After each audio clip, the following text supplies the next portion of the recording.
Welcome to Fast Keto. I'm your host, Ketogenic Girl.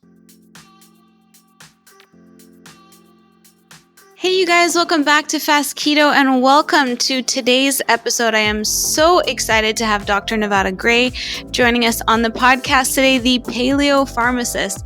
Nevada is a friend of mine that I am truly so blessed to know and have in my life, and she took the time to join us today and share her passion for keto, her story, which is so incredible, and how she recovered from an incredibly challenging situation and turned it around into all of the content that she does now, which is so incredible.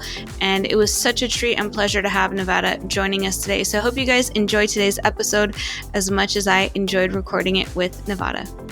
I want to take a moment to tell you guys about a company that I absolutely love, ButcherBox. ButcherBox makes it easy to get really high quality, humanely raised meat. Now, you may have heard of them, and I want to tell you how they work. Basically, they make it super affordable to feed your family nutrient-dense food by taking out the middleman, grocery store, and being able to purchase directly from a collective of ranches. They are able to buy meat at a lower cost and pass those savings along to you. So you save time from having to go to the grocery store. The meat shows up just at your door, and the price is only $129 a month, which works out to less than $6 a meal. Shipping is free nationwide. Now, what I love about ButcherBox as well is they believe in having a healthier food system where everyone has access to meat the way nature intended, free of antibiotics and added hormones, and it is all humanely raised. So you can cook with the peace of mind knowing that you're feeding your family healthy, high quality meat you can actually trust.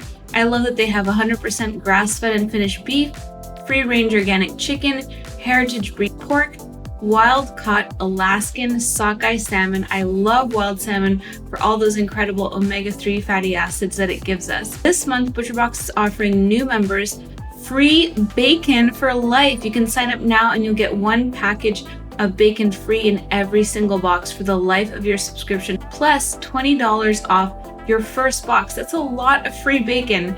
ButcherBox bacon is some of the best you've ever had. Uncured, nitrate, and sugar-free. You can sign up now for free bacon in every box for the life of your subscription, plus $20 off your free box. So to get free bacon for life, you can go to butcherbox.com/fastketo or enter the promo code FASTKETO at checkout. That's a pack of bacon for free in every single box for the life of your subscription, plus $20 at butcherbox.com/fastketo or with the promo code FASTKETO.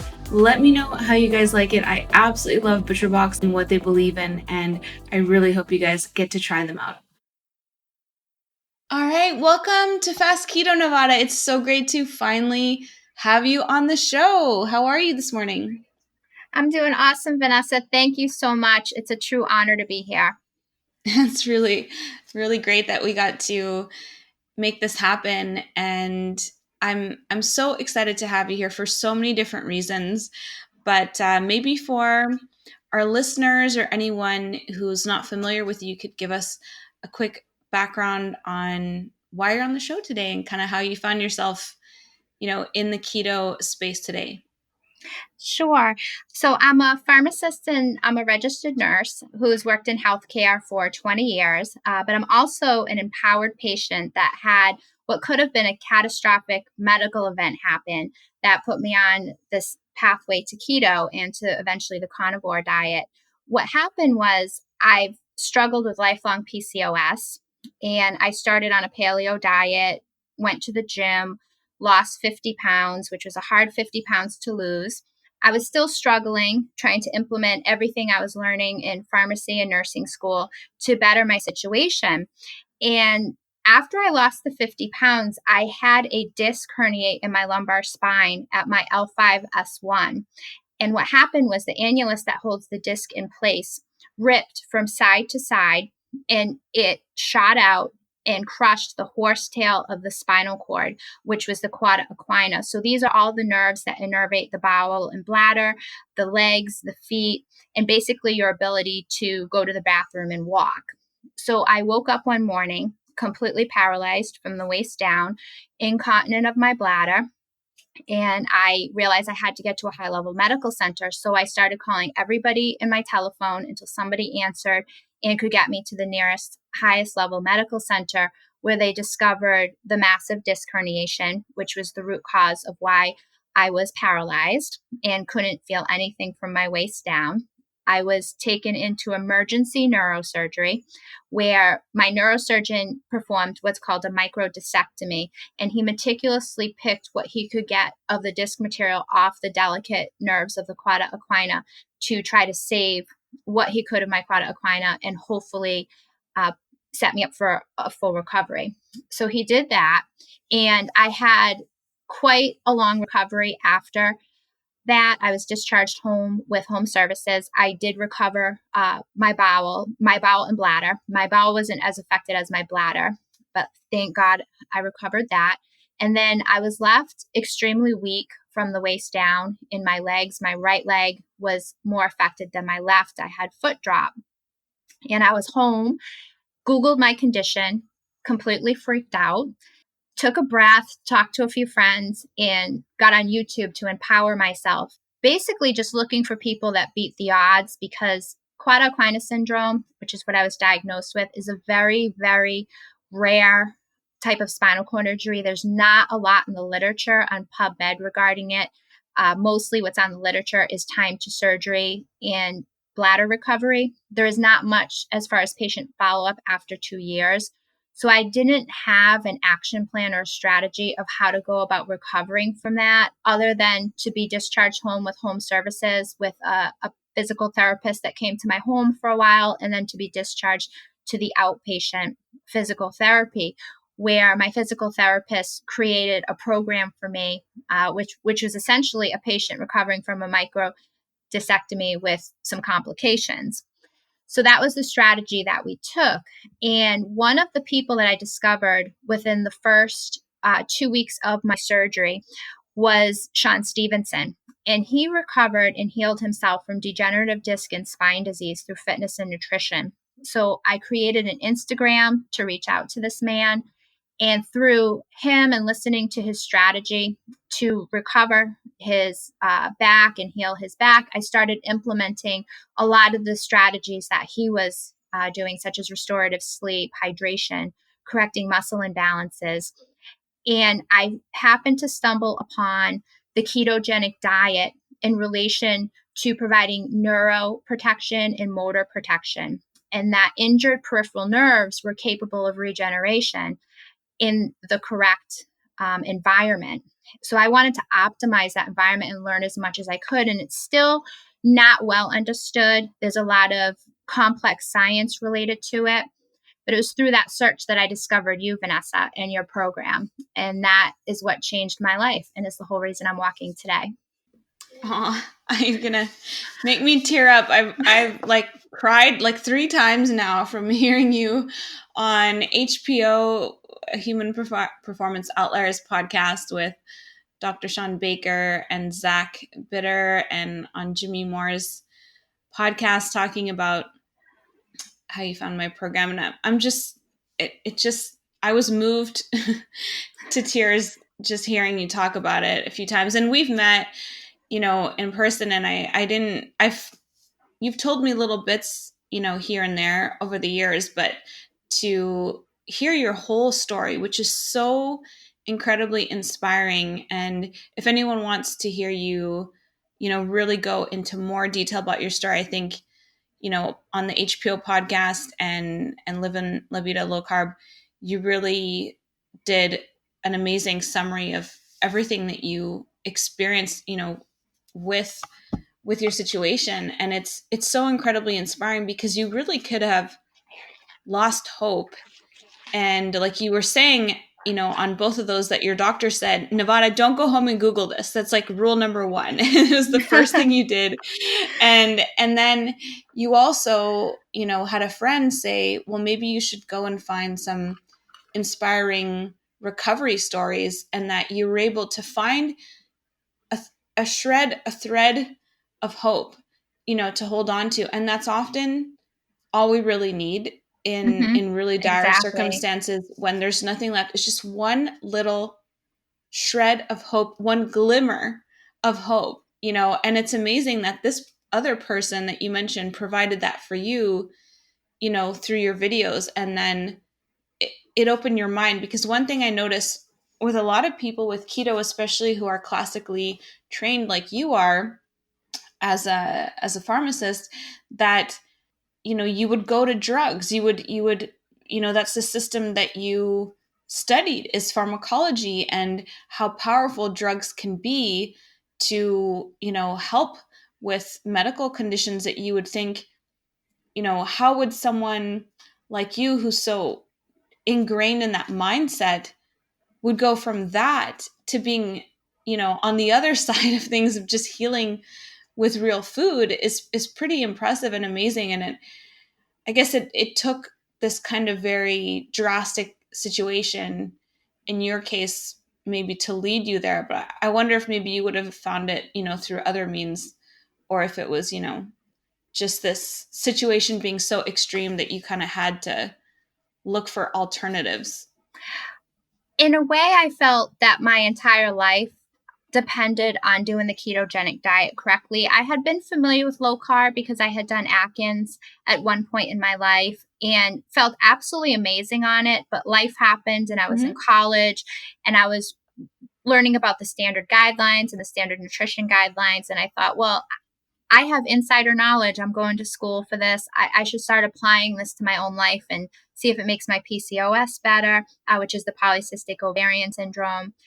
And I was, and Dr. Berry actually spoke to this on a podcast, where when you're going through nursing school or any type of training, pharmacy school, you honestly don't have time to think. You're packing so much information in your brain and learning to apply it, that you just kind of take for granted, these are the guidelines, they've been well researched, this is what's going to get my patients the best result, this is what I need to do, this is what I need to get really good at in implementing these guidelines. So that was kind of the mindset that I had. So medically, I required emergency surgery. Without it, I would be in a wheelchair today, unable to walk, and probably incontinent of bowel and bladder. That was a necessary intervention. After my surgery, I was told there's no drugs, there's no treatment, there's nothing that can be done other than to manage the condition. So that's when I really started getting scared for my future and what am I going to do? It's a rare condition. A lot of people don't know about this. My neurosurgeon did the best he could by me as far as getting me quickly into a rehabilitation program to start correcting the muscle imbalances and getting me moving. Did the best surgery he possibly could to save my cauda equina. So I felt the rest was up to me, and that I had a responsibility as a patient to look into see, well, what more can I be doing to help myself? And that's when I saw Sean Stevenson use nutrition and fitness to recover from something that I had learned in school was a lifelong condition, which was degenerative disc and spine disease. And now the man is deadlifting. He's in amazing shape. He has his own podcast where he talks about health issues, and he's living, by all means, the greatest quality of life that he possibly can. And I saw him doing that, and I thought, well, maybe that can happen for me too. I just have to figure out how to implement these lifestyle changes. And the dietary information that I was reading regarding the ketogenic diet was radical to me, given what I had been classically trained in school. So I had to really dig deep into the science to understand what was happening, because I was familiar with the ketogenic diet in terms of epilepsy. So I knew that it was used in standard of care for epilepsy, but I had never seen it used for spinal cord injury or for any type of metabolic condition, even though there were whispers of it in the medical community. So I really empowered myself, looking in your coaching group and in your blogs, and then discovering Jimmy Moore through you, reading Jimmy's books, and empowering myself, starting to look at the literature and feeling really comfortable in implementing this diet, because I felt that it was my only option to be able to get my nerves recovered and healed. You know what I find so interesting is when you said, and I say this sometimes too, is protein and fat is basically what the body is made out of. And that's what kind of started to appeal to you logically when you started looking into the neuroprotective aspects and all of this is, keto is not necessarily, like you said, something that is highlighted as a recovery tool for people who are going through physical, recovery or changes, like you were saying.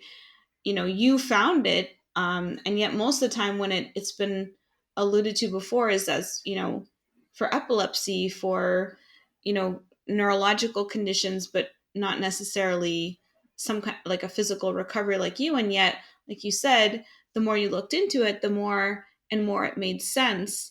This is what my body's made out of, and it needs to rebuild, so I have to give it the right building blocks. And that's, probably appealed a lot to your biochemistry background, understanding, physiologically what we're actually made of, and then, eating that in the diet, and how you kind of link those concepts up together. Absolutely. I feel when you have a major event occur to your body and you have inflammation and a major injury, Sean Stevenson actually spoke to this. The body will tell you what to do. You just have to trust it. And I looked to see, well, what's happening with me? I'm exhausted.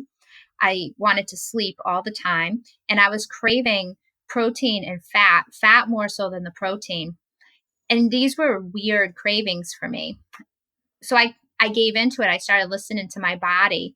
And when I was doing your program, Vanessa, I would repeat the days that were the highest fat and the most protein that I could get. And I found through doing your program, I discovered I feel better not eating vegetables or fasting. I felt better. And I noticed that was my body's cues in healing itself. And looking now into the science, because once I had the result and recovered, I wanted to know, why did this happen? What is the science behind why I got this result? Because it was important for me to understand this miracle that I feel happened in my life, so I could be able to help other people that are diagnosed with this condition and other people that struggle with neurodegenerative condition.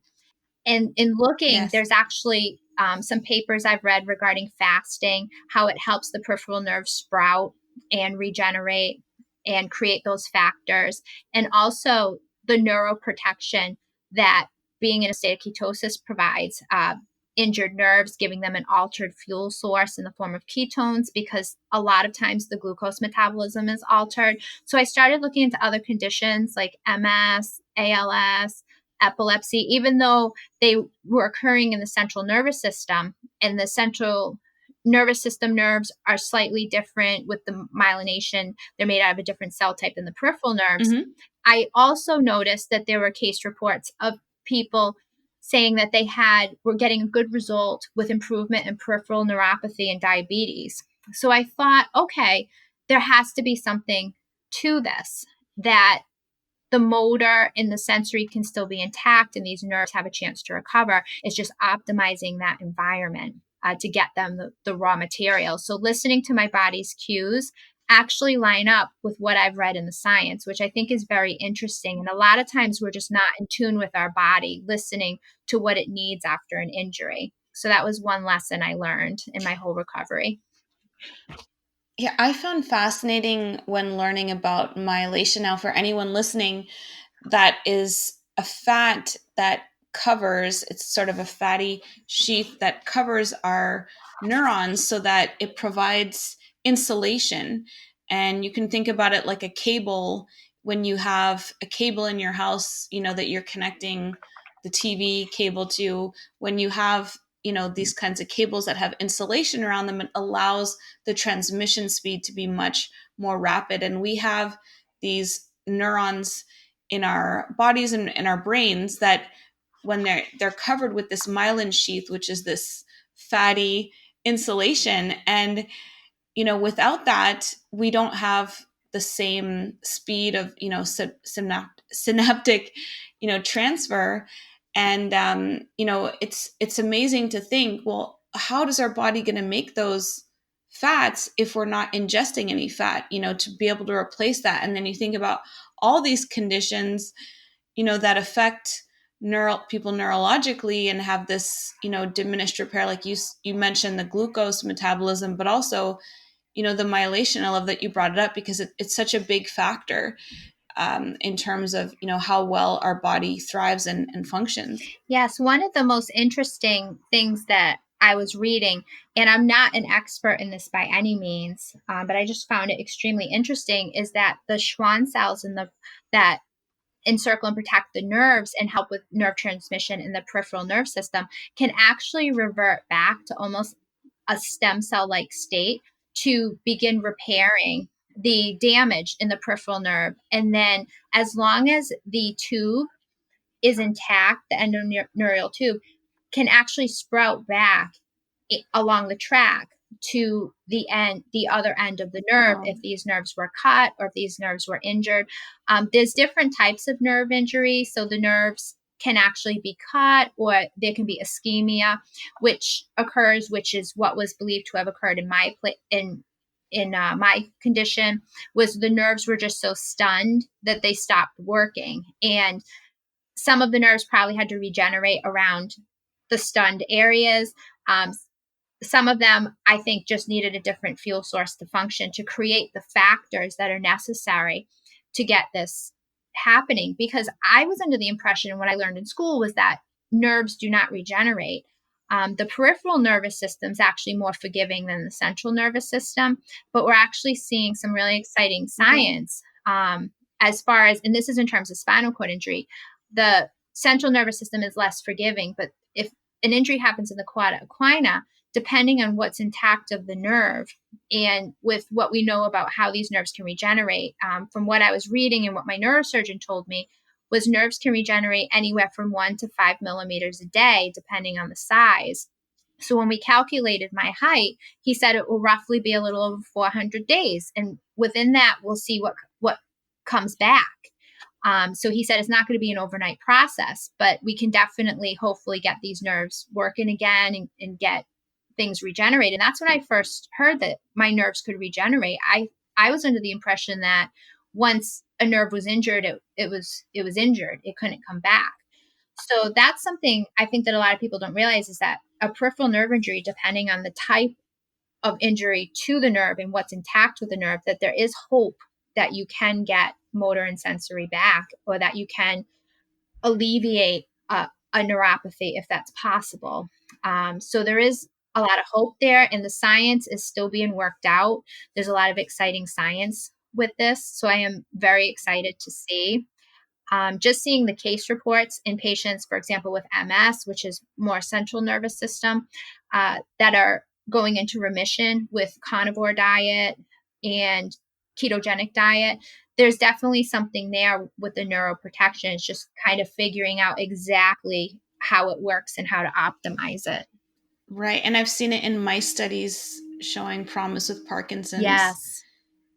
As well, which is just a very, it's giving a lot of people hope who maybe, wouldn't have had hope, or giving families hope that maybe it's not something, that's completely irreversible or preventable, or, there might be more hope to all this. But I think it's so amazing that you've had this incredible recovery, and I love that you're sharing all this hope. But one of the cool side effects that you had as well, which, I don't want to belittle weight loss, because for me, it was the biggest driving factor for me. It was fat loss for so many years, and why, I wanted to learn and understand keto and the science behind it and all that.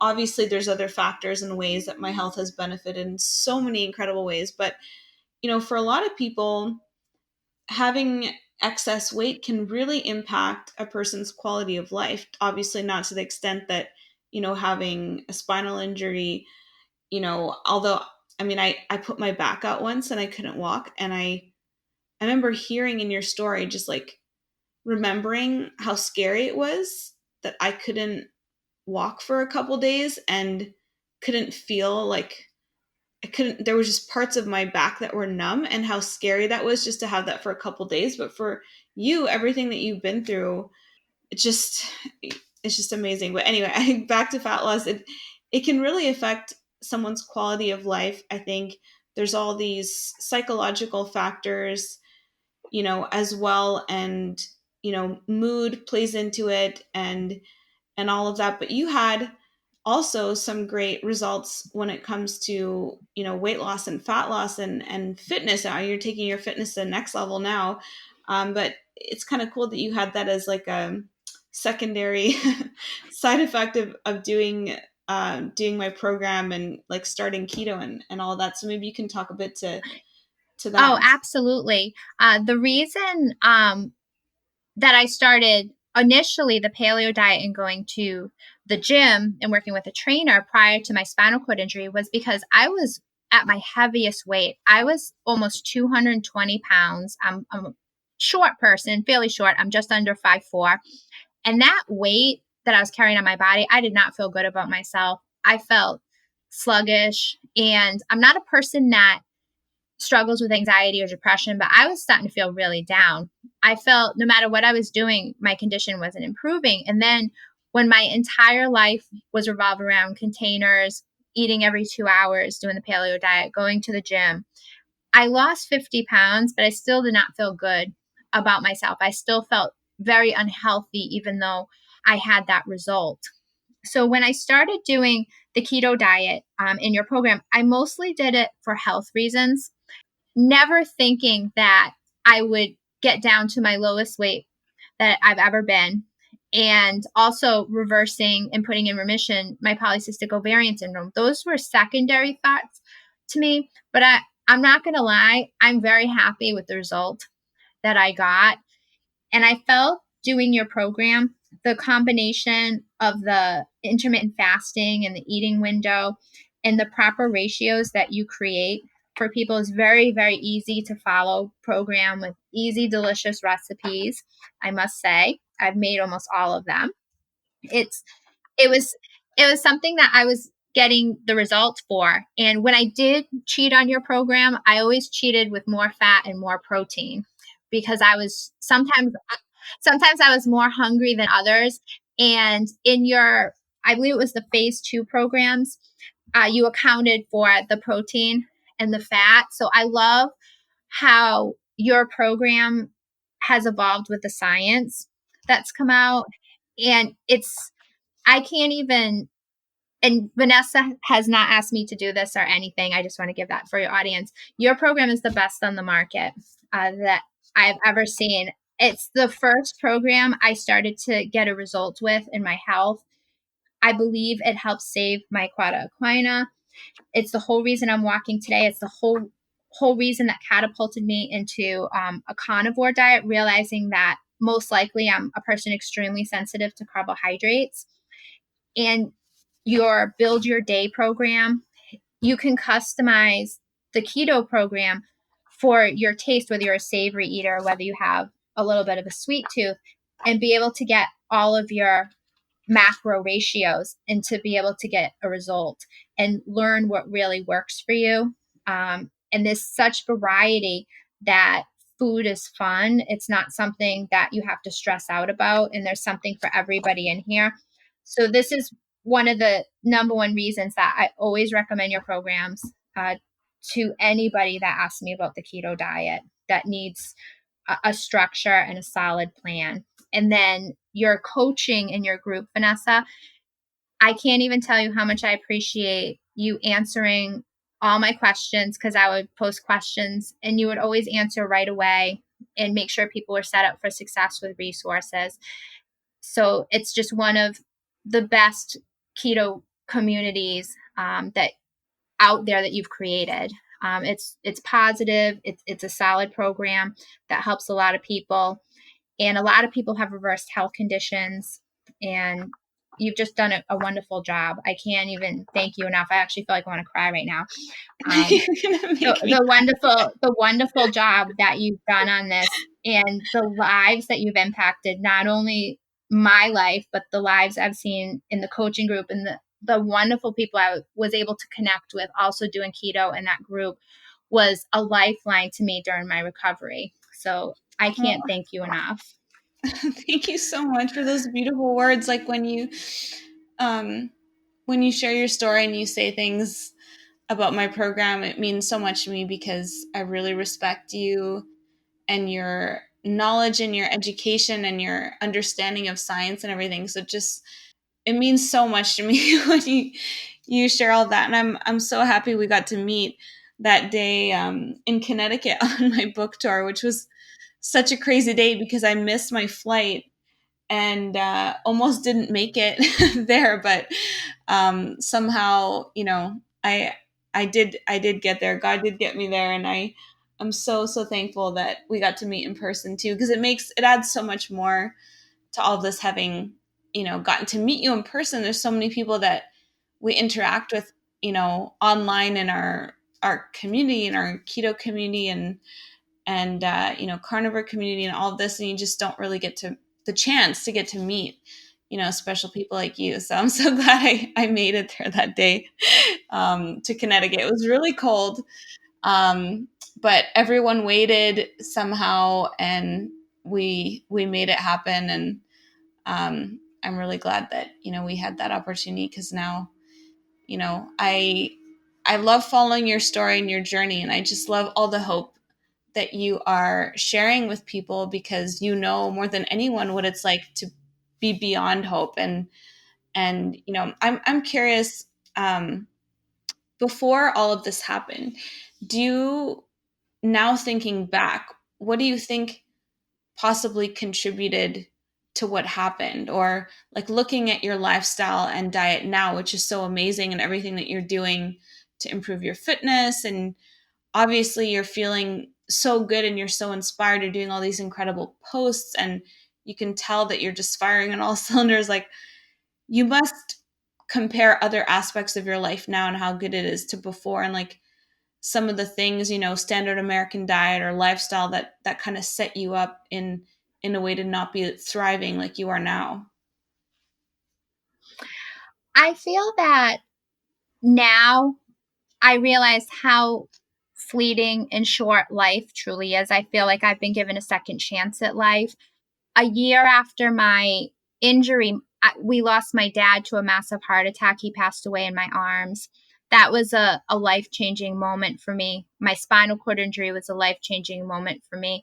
And it catapulted me to really get out there and start living my life purpose and my life passion. And part of that has always been to empower people to health and to their own purpose, and help share my knowledge base and the education I've received to be a key for people to heal themselves, whether it's from metabolic illness, or to just encourage somebody in their passion, or if I have some knowledge to help get somebody to the next level of where they want to go. That's something I've always been a believer in, but I've never embraced it to the way that I embrace that now. And that's why I've become such a passionate patient advocate, and educating people on the ketogenic diet as an option to be able to help put a health condition in remission, to sharing the science that's coming out, through my platform on Instagram. I love sharing papers. I get hundreds of messages a day. I try to keep up on all of them. I have a vast amount of papers that I've all saved in my computer that I've read, because I'm also writing a book about my recovery, and just trying to put everything together. And in reading the literature and having a chance to talk to people like Dr. Paul Saladino and to Sean Baker, and also to Sally Norton recently, I feel that my diet prior to my injury, in addition to not training properly because I didn't have the core strength to be doing some of the training that I was doing, and then what catapulted the injury, I believe, to my spinal cord was I had to have a spinal tap in an emergency room one day because I just felt so ill that day, and I started to have a really bad headache and my glands were swollen. So I went into the emergency room. This was about a year and a half prior to my injury, and they thought I had meningitis, so they did a spinal tap, and come to find out I just had a diagnosis of mono. So I felt that having developed a CSF leak from that spinal tap, which is where the spinal fluid leaks, because a little tear happens where the spinal tap occurred. I had to have a blood patch. I feel that my diet, which happened to have been a high oxalate diet at the time, may have the oxalates, given what I just recently read in a paper. I'm actually going to post it on my Instagram, and I think Sally's going to do a post about it as well, regarding how oxalates can go into the annulus that holds the disc in place and disrupt the disc and the structures in the annulus that can actually destabilize the disc, which could potentially be a root cause to herniated discs. So I believe my diet, which was a high oxalate diet when I look at it now, because I was doing the paleo diet, the spinal tap, and a combination of improperly training was a perfect storm for this disc herniation to happen. So I'm very interested in delving more into what is known regarding oxalates and disc destabilization, because I think that that's important for people that have back pain, to look into the diet, especially oxalate diet, as a root cause. So that's something I'm looking into now. It's something that's not well understood. It's still being, we're still learning about it. Sally Norton is one of the leading experts in the world on oxalates, so I was very happy that she was able to send me that paper and we were able to discuss it a little bit, because I think that that's a key for patients. And I think that nutrition, at this point, given everything I know, and in my own case, it's my opinion that nutrition is absolutely critical for anyone that has an injury to their cauda equina or back pain or anything like that, that's something that should be looked at more closely, especially in terms of the toxicity that we know that some plants have, such as the nightshades. They have neurotoxic substances that can affect acetylcholine, which can affect motor transmission. So in somebody that has an injury to a peripheral nerve that can affect the motor and the sensory, I think it's critical to be looking at the role that nutrition plays in the recovery process of that. So that's something I've learned recently, that in hindsight, if I had known that 5 years ago, I probably would have made changes, which I'm not sure if it would have prevented me from having cauda equina syndrome. But knowing what I know now, I'm passionate about sharing that in the hopes that it can either save somebody from having cauda equina syndrome, save someone from having a herniated disc, or being a key to somebody recovering from a diagnosis of cauda equina syndrome. I have so much to say about that. I'm going to have Sally Norton on the show soon. We've been exchanging, and I followed the oxalate information for a while, but recently started to get more into it. And I think it's so important that you are bringing it up, because there's a couple of things that I want to talk about here, and that's oxalates and iron as well, specifically for the audience of this show, which happens to be, a lot of health conscious individuals, and especially a lot of health conscious women, but health conscious, men as well. And, the oxalates tend to all be in foods that we consider to be some of the healthiest foods.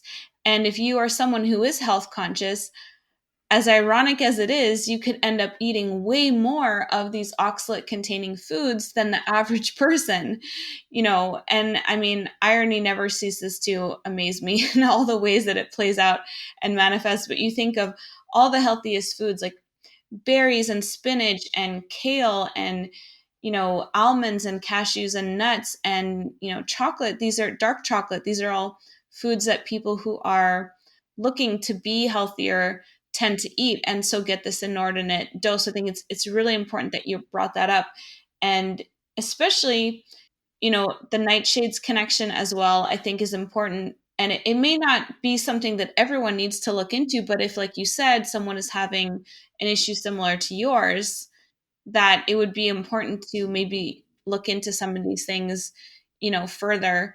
Now, I want to go back to iron, because we started out chatting about the connection with iron, and I think it's one of the most fascinating, you know, topics that I've come across personally with regards to improving my health. And now, having been essentially carnivore for the past year, I've been keto carnivore except for adding in some dark chocolate, which I now, have removed. And, a motivator for me with that, is the oxalate content, and also just coming from, food addiction. But one thing I love about keto, I have to say, is that I find that it kind of meets people where they are. And, Yes, I agree. so for example, like with a keto program, or, with the challenge, like I always tell people, don't work out at the beginning. Don't do any exercise for weight loss, because it's all going to come just from focusing on the food and the diet and making those changes and doing these like small shifts. And then once you're feeling better and you're getting more and more energy, and you're having, you're thriving more, because you're providing your body, which has this incredible ability to self-heal and do all of these things that you've been talking about, you provide it with the right building blocks, you start feeling better and better. And then eventually you get to the point where, like, I kind of want to work out because it feels good, and I want to just keep leveling up and getting stronger and getting fitter and all this stuff. And it doesn't have to be this overnight thing, but the better and better you feel, the more, you're inclined. Like I see you've been, doing a lot of exercise and working out and building strength. That's something that has paralleled my own journey, where I'm doing a lot of that myself too. And I think that it's just a natural progression. But I do think it also comes from the fact that I've been emphasizing a lot of red meat, and I've been getting more iron. And when you understand how heme works in the body, and how it's needed for oxygen to attach itself and then oxygenate all of our tissues and cells, you know, you realize, like, well, how important that is in terms of feeling energized in your body. There's also a lot of sodium, that comes from that, and comes from, the sort of the red meat and eating red meat. But there is just that factor of iron that we were talking about. And I was saying how I love how you post these graphics, and you post a lot of really educational, informative content on your Instagram. And if anyone is not following you yet, they absolutely need to, because you post such great content. Um, but you did a post about iron that I loved. And I think that, we both really resonated with Dr. Paul Mason's information that he was providing about iron and the connection to the thyroid. And maybe you could talk a little bit about your post and what motivated you to focus in on that particular area. Well, first of all, kudos to Dr. Paul Mason. He's doing amazing work in the space, and he's somebody that I love to follow, because I'm constantly learning from him, and being on PubMed after any YouTube video I see with him, looking up what he's talking about. He's a great resource in the community. And one of the things that really struck me regarding his talk on iron was it's essential for enzymatic function, for our energy production. And it's also could be a root cause for why we're not losing weight on keto. And when he talked about how iron can actually be locked away by the body as a protective mechanism during inflammation due to certain infections, such as bacteria, it really got me thinking of patients that I've taken care of, and just the medications that I dispense in my pharmacy. And I never correlated iron deficiency with infection before, and inflammation. It was just something that wouldn't have been in the forefront of my mind. And now I look at that, and I look at people in the space, because I follow a lot of transformations on Instagram. It's one of the things that inspires me the most about being on Instagram is just seeing all the N=1 stories, is people that hit plateaus also struggle with a lot of inflammation and have infection. And I'm wondering how much of a role of iron deficiency may be playing in that that's not being looked at. So that was something very interesting to me. So I tend to create posts regarding stuff I'm reading and learning about that I find interesting that may be a key to somebody in their journey, or where they are in their journey, or an issue that they're having. That's something that people might not have thought about. So that's why I posted that regarding the iron, but it's extremely interesting. So I tend to, when following, my peers or scientists, when I see something interesting, that's not something I would have thought of, or not something that I'm seeing being discussed in the space, I tend to try to create a post about it. And then now that I have the swipe up feature, I'll put a swipe up to the talk or to the article that I'm referencing so people can read more about it that and is empower so themselves. fantastic. And then Dr. Paul Mason is going to be coming back on Fast Keto in about a week or two. We have a whole new slew of things to talk about. The first episode, we really focused in on cholesterol and the role of cholesterol and how, it can be oxidated and glycated. And he really made so many of those connections so clear and understandable. And also sodium. We covered the importance of sodium a lot, but I know that his work on researching and looking into the iron connection with the thyroid, I think, is absolutely fascinating, and really looking forward to having him back on to talk more about that. And I just think that, especially anyone who's health conscious has been doing their best to avoid red meat. And, I think that a lot of people in the carnivore space and community have been emphasizing red meat probably more than the average person who's doing keto. And, I think there's a big connection there to seeing some of the response in terms of feeling more energetic and stronger, and that having to do with, the higher iron content, and just the connection between that, the L-carnitine, which has been fascinating me, the amount of carnitine that is in meat, and how important, L-carnitine has such an important role in the body, just in terms of utilizing our fatty acids and providing this shuttle for our fatty acids to be used as fuel. And there's just so much of that in red meat. It's very, very interesting, especially when you look at how many women are affected by, thyroid issues, with hypothyroid, with anemia, and having this link there to the red meat, I think, is absolutely fascinating, and very, very exciting. Yes, and I truly believe, based on what I've been reading, that it does all originate in your gut and your microbiome health, especially with, I believe it was Dr. Saladino posted a study which blew my mind regarding how plant lectins travel the vagus nerve up to the brain. And it made me wonder, well, where else are these plant lectins going in the body? Because we have the molecular mimicry, where some of these lectins mimic other substances in our body that can be a root cause to autoimmunity. So I wonder how much of this, the root, is just in the gut, and it's just resolving what's going on in the gut by feeding the body what it's meant to eat in nature, what our natural diet is supposed to be, how much that would alleviate a lot of the symptoms that people are having. In my own case, when my PCOS went into remission and I had that ultrasound and there were no cysts on my ovaries, which I wasn't even thinking about because I was so concerned about walking, I realized that just through eating a diet that I was meant to eat in nature, my hormones naturally fix themselves. So that's just my own personal case and my own observation and an opinion. I'm a true advocate for people doing what works for them and making their own decisions and being empowered in those decisions, and doing what they deem is necessary for them to feel good and living their best lives. But I really think that it truly is that simple. And I think that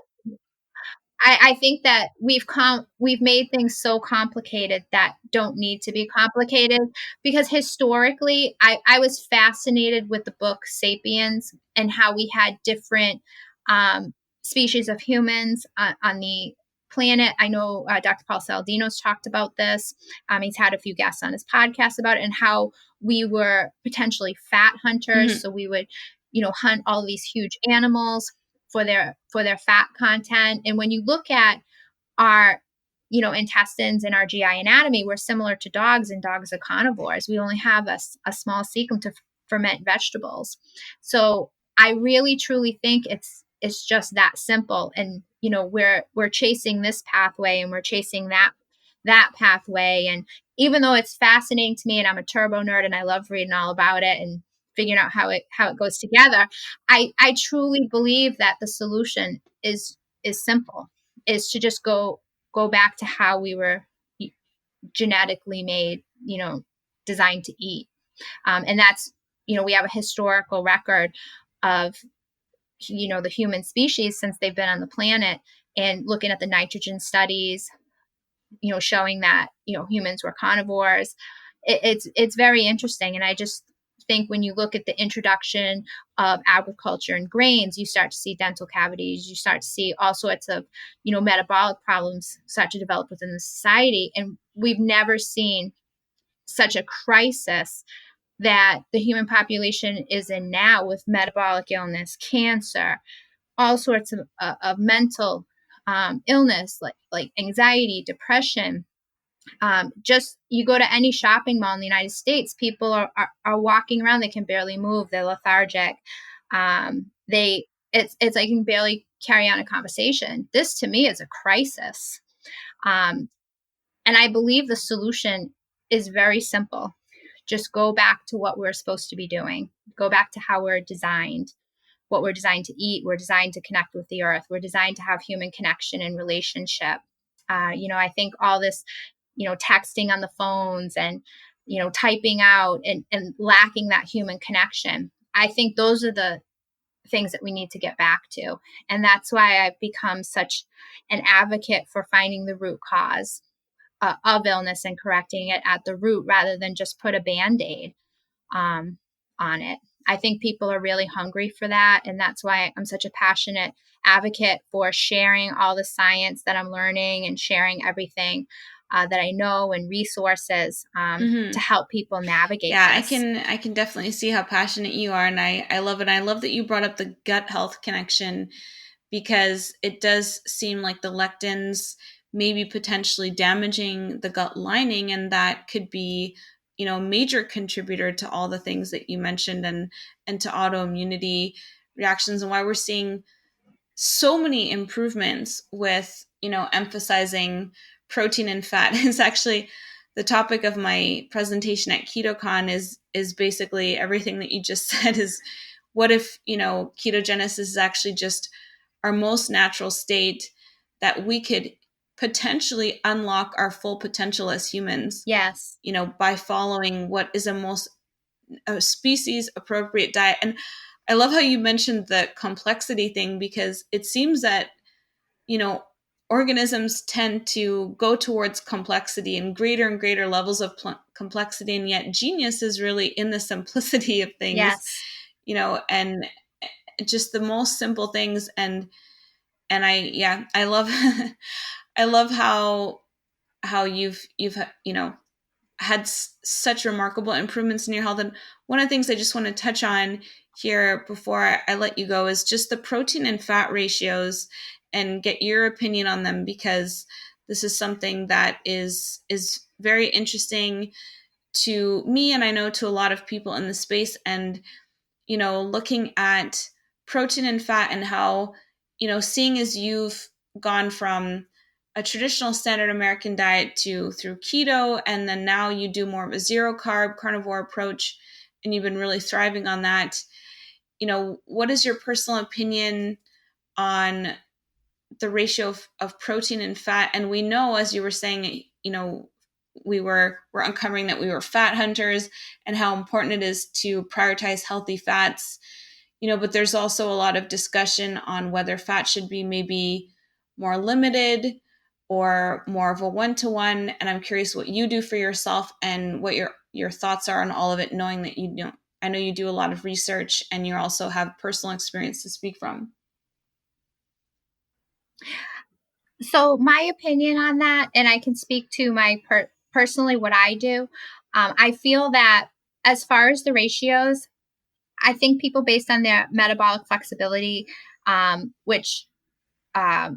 Sasan speaks to, is just figuring out what that is for you. Personally, I like to do a 2-to-1 fat. It's what I feel the best on because we have two fuel sources. We have either glucose or we have fat.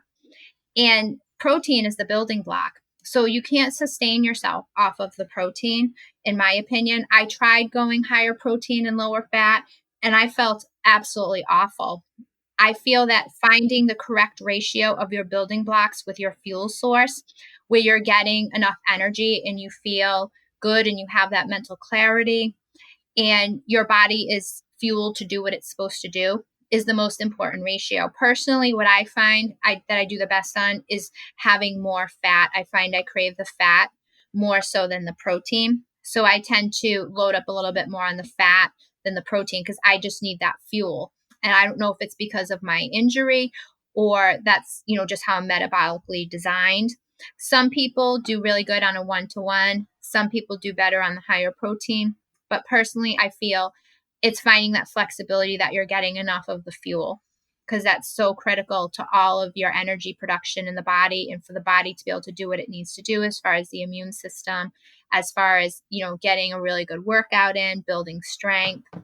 So the fuel source and is you extremely found that important. personally you've gotten to, you've personally have lost quite a bit of weight doing keto and now carnivore. And did you see that accelerate more with making sure that you emphasize healthy fats, or was it more with just working out? Or I'm curious what your thoughts are on that, because a lot of people talk about, if you can burn your own fat, how much should you be getting from the diet? And it seems to differ quite a bit from person to person. I find personally, I get my best muscle definition from doing the higher fat. I feel that my body loves to shed extra fat when I've increased my fat. I don't quite know why that is. I'm actually started researching a little more deeper into it through some recent resources that I've found. Personally, I think training optimizes your nutrition, but it's a small part in getting the result of what you're looking for in your body composition. I truly believe that the people I have seen, and in my own personal case, that get the best result really optimize their nutrition and figure out what works for them with those ratios. So when I go on the higher fat end, I tend to get a better result overall as far as my overall sense of well-being, my mental clarity, also my body composition. I find I have more energy in the gym. So I feel like it's not impeding me from getting into my fat stores because I feel like I have the right ratio so that I'm providing my body with the fuel that it needs to function. I'm not quite sure if, like I said, if I need that extra because of my nerve injury, but at my heaviest, I was around 220. My current weight fluctuates between 127 and 131, depending on, obviously water balance and stuff like that. So that's around, 90 pounds that I've lost. And I never really thought in my mind, I'm like, wow, I lost almost 100 pounds until Dr. Baker pointed it out to me in the HPO podcast. But the result that I ended up getting where I had burst through the plateau, I got the result with your program. And then when I went zero carb and did the 2-to-1 ratio, where I was doing the fat and the protein, eating to satiety, not really tracking too much, and eating to hunger and incorporating that natural intermittent fasting because I just wasn't hungry, was when I got my best body composition and got down to my lowest weight. And what is your diet sort of on average or typically? I know you do a lot of posts showing what you eat, a lot of steak and eggs. Yes, that's my main staple. But since Dr. Saladino has come on, and started talking about all of the nose to tail carnivore and his rationale behind that. As far as the nutrient profile, I have added additional things in. I've always done bone broth. I have a cup a day. With that, I've increased my salt intake a little bit more than what I was doing, which I feel amazing doing that. One of the mistakes I was making was I was shortchanging myself a little bit with my salt. I do salmon roe. I really love salmon roe. I mix that in with my eggs. And I do try to incorporate some organ meats. I'm not a fan of liver, but I have my butcher slice it really, really thin, and I'll kind of fry it in a pan similar to how I would fry a steak and have that with some eggs. And that's pretty much what I've been doing. The blood work I have had done, because I have a high deductible insurance, so I'm very careful about what my doctor orders because I don't want to have $1,000 bill in blood work, has come back. There's been no nutritional deficiencies. My mom just had her blood work. She's been a carnivore for as long as I've been a carnivore. And she's a listens to everything that Dr. Saladino has to say. So she meticulously wrote out everything she should get checked, and she had all of those checked. And I'm actually going to create a post with her blood work. But she had no nutritional deficiencies, and my mom primarily eats nothing but steak. That's amazing. Yes. I love that you got your mom to do it with you too, and that you guys have both seen such incredible results. And I'm just so thrilled for you and so happy for you. And I love seeing how much you're thriving and also just how passionate you are about sharing all of this, because, I understand how meaningful it can be and how fun and exciting it can be to, share knowledge and information resources and be able to, share with others things that have worked for you. And, I love seeing how incredible you're doing. And I love just all the amazing stuff that you're putting out there. And anyone who is not following you yet has to follow at the Paleo Pharmacist on Instagram.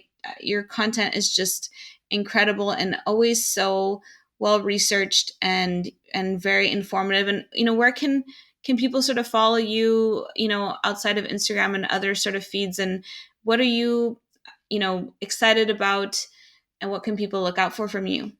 Sure. So my main platform, which I love the most, is Instagram at the Paleo Pharmacist. I just joined Twitter, so I'm on Twitter at Dr. Nevada Gray. I also have a website, thepaleopharmacist.com, which I'm in the process of redoing because I have written a lot of blog articles that I'm looking to start adding onto the website. It's been a labor of love. I also have an entire resource page of all my favorite resources for people to start empowering themselves. So I want to add that on there. I've also done a collaboration project with Chris Donahue, who is been following the carnivore diet. He used to be 500 pounds. He's lost 220 pounds. He's very passionate about helping people that are struggling with obesity be able to heal themselves with nutrition. So we started a free Facebook group called Mind Body Breakthroughs, where we do micro challenges every single month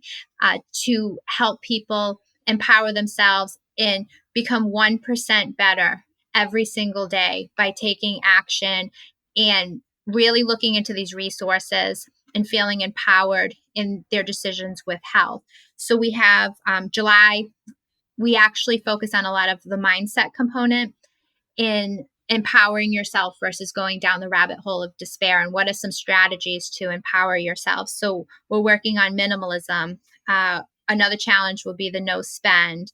We'll be doing one for the ketogenic diet. We just finished one for the carnivore diet for people that are interested in learning more about that. We have a podcast where we'll have amazing guests, which will include you, Vanessa, speaking about strategy of mindset. How do you overcome adversity? What was a strategy that you used in your own transformation to overcome the barriers, a lot of the barriers that we have in transforming? And one of the barriers Chris and I have identified in the community is so many people have been conditioned, that saturated fat is bad for us, that we have to be low fat, low calorie, and, the fiber. And there's not a lot of science that supports that. So what we do is we try to provide resources for people to really educate and empower themselves in the science to overcome those barriers. As far as nutrition, there's also people that are looking to start businesses and start passion projects. And what's a barrier of, starting your project? A lot of people lack some sort of confidence. And what are some strategies to build confidence in yourself to go after it? And it's our goal is to be the most positive community on Facebook, where we all encourage each other and share our stories, because somebody may be a key to the recovery of another person, or for somebody that certain key that they need to start their business, or whatever their passion is in life. So that's kind of what our group is about. And so far it's been growing organically, and everybody's engaged and encouraging each other. We've gotten a lot of positive feedback, and it's something that Chris and I really, really enjoy. So we'll look forward to sharing your story on becoming a ketogenic girl, because that was so inspiring. That was so inspiring, Vanessa. Oh, thank you so much, Nevada. I'm really humbled by your kind and gracious words. And like I said, again, I'm just so happy that we got to meet in person, because it gives me that extra personal connection to you, because you were able to come out and wait that day in Connecticut. And I'm so happy that we got to meet. And I know that I'll be seeing you likely very soon in the future at some, keto conferences and events that you'll be featured at. And I'm just so happy for you. I'm so thrilled for you. And I just want to thank you for doing all that you do, and just acknowledge all the work that you're doing and putting out there. And I also have to say that you're really wonderful at showing appreciation to other people and making other people feel appreciated and special. And not everyone, takes the time to do that, but you always really take the time to single out people that have helped you on your journey, or, make people feel acknowledged and special. And that's a really wonderful quality in you. So I really thank you for taking the time being here today on the show. I can't wait to come on your guys' show. I love the vision that you guys have with your group and your program. I know it's got to be fantastic content. So can't wait to check out more of those episodes. And thanks so much for being here with us today, Nevada. Thank you so much, Vanessa. And I just want to say thank you for everything that you've done for me personally, but thank you for everything that you're doing in the community. And, I love the fact that in the community, we all support each other, because ultimately it comes down to getting the knowledge out for the people to empower themselves, and coming together as a unified community. And that's something that I really appreciate in you also, Vanessa. So thank you so much. Thank you guys so much for tuning in today to this episode with Dr. Nevada Gray. I had such a wonderful time chatting with Nevada about her incredible recovery from cauda equina, and she's just such an incredibly inspiring person, and I just love everything that she's doing, how much hope she's giving to people out there with similar conditions and situations. And I'm just so thankful that she came into my life, that she joined us here today to tell us all about her journey, and she's just an incredibly inspiring and beautiful person. So I hope you guys get to listen to the podcast, share it with friends if you liked it, and leave a rating or review if you get a chance. I'd love to hear what you liked about the episode over on Instagram. Leave me a comment, tag Nevada, as I know she'd love to hear from you guys too. And until the next episode, I hope you have a fat-fueled rest of your day. A few disclaimers. By listening to this podcast, you agree not to use this podcast as medical advice, as I am not a qualified healthcare provider. The information presented on this podcast is for educational purposes only. Ketogenic Girl is not qualified to provide medical advice. Consult your own physician for any medical issues that you may be having. This entire disclaimer also applies to any guests or contributors to this podcast. Prior to beginning a ketogenic diet, you should undergo a full health screening with your physician to confirm that a keto diet is suitable for you and to rule out any conditions or contraindications that may pose risks or that are incompatible with the ketogenic diet. A keto diet may or may not be appropriate for you if you have any kind of health condition, whether known to you or unknown, so you must consult your physician to find this out. Anyone under the age of 18 should consult with their physician and their parents or legal guardian.